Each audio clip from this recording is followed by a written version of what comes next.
I've been way too infuriated, incredibly sad about Uvalde.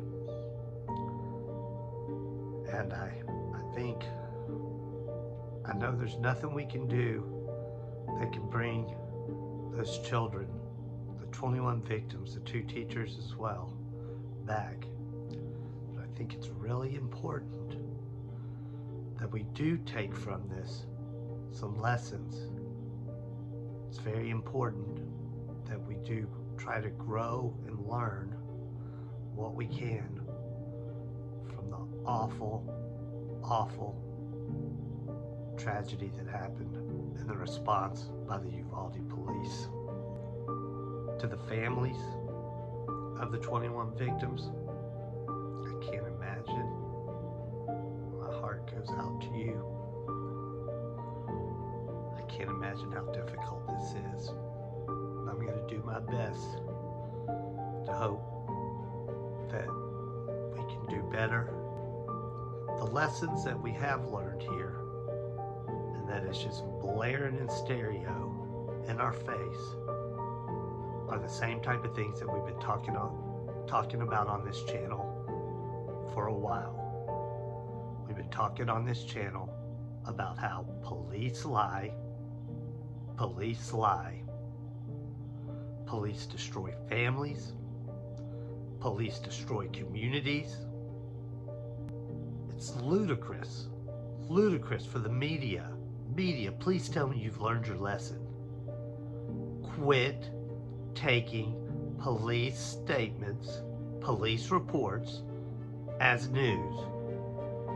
It's not. It's fake news. Police lie. Police lie. Now let's talk about some of the misleading statements, falsehoods, lies that the police told. First lie I'm going to talk about them saying is one of the many reasons that they didn't go in after the shooter.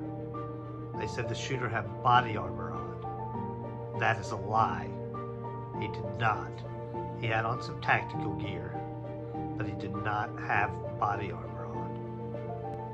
Police also lied on their official statement of when the gunman entered the building. He said the gunman entered the school at 11:40. That's not correct.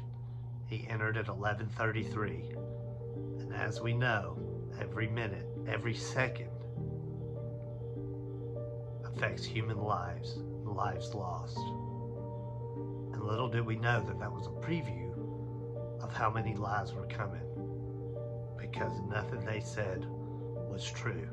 Then came the victim blaming.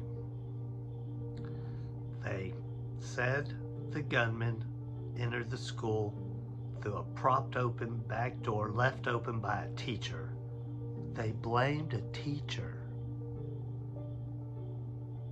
If there's any heroes in this situation, it's the teachers.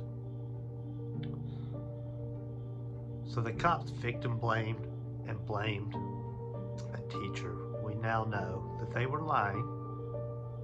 The tape shows clearly the teacher shut the door. The big lie, the worst lie of all, is that the police claimed and went along with it the whole way that they didn't know children's lives were at stake. We clearly know that there were multiple police officers, many police officers there, and they heard the gunshots. And as much as I hate to even say the words, they heard the children screaming.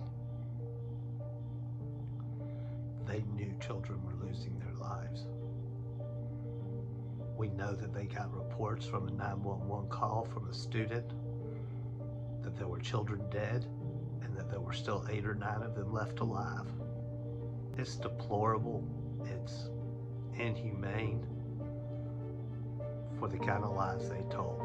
Not only were they telling lies and covering up the truth, but there on the first 2 days, Governor Greg Abbott, every police officer from the Texas Department of Public Safety, from the Uvalde Police Department, they all talked about how heroic they were and how what was the words? They reacted in a moment's notice. They reacted in a moment's notice. I must have heard that 50 times. Everything, engaging with the shooter, being right there when he was coming in. They said it over and over. Another lie they said is that they lacked the equipment to deal with the shooter, so they were waiting on equipment. Lie. We see on the tape, they have the same guns. Not only did they have body armor, they had shields they could put up. Along the lines of that lie, they said they lacked the manpower. They lacked the manpower. Even a one-on-one situation, if you're shooting children, if you're shooting puppies, for the love of God, you take him out. You take him out. Every moment he's shooting at you, he's not shooting at children. 2, great. 3 that retreated, there were more than 10. There were more than 20. We now know there were 376 cops there. Holy fucking shit. 376. They did not lack the manpower. What's truly baffling is that they made up things that they were easily going to be called back on, but they're so used to lying and not having any accountability for it, they do it anyway. They said all that time was wasted because they were looking on keys to get into the rooms, and that a police officer and the chief had checked rooms 111 and rooms 112 and that they were locked. We now know that not only did they not check either one of those doorknobs, they didn't even approach it, but the doors were unlocked. The classroom doors were unlocked. And media, once again, treat the police like you would treat Donald Trump or Vladimir Putin. They're not going to say anything that makes them look unfavorably. They're going to try to make themselves look as good as they can. They're going to try to instill fear in the American public so they can gain more money, more of our funds, and they can gain more power. And sure enough, when police mess up like this, and it's noticed by everybody, we throw more money at the problem. Uvalde Police Department had millions of dollars for school safety. None of it was used. The police even said, after the incident, we'll say, that the gunman was taken in police custody at 1 o'clock.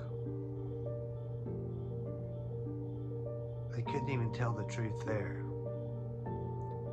And now the police won't talk, won't say a word. Police unions back them up. They use propaganda. That's why it's just second nature for them to lie. And in this situation, they lied and children died. We must quit throwing so much money at people that are destroying communities.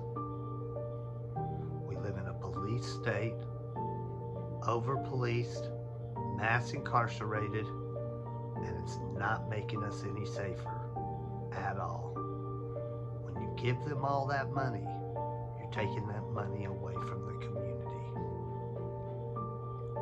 We could talk about many, many, many other lies, many lies. The police's action or lack of action, it makes me sick. Yo, Dre, I've got something to say.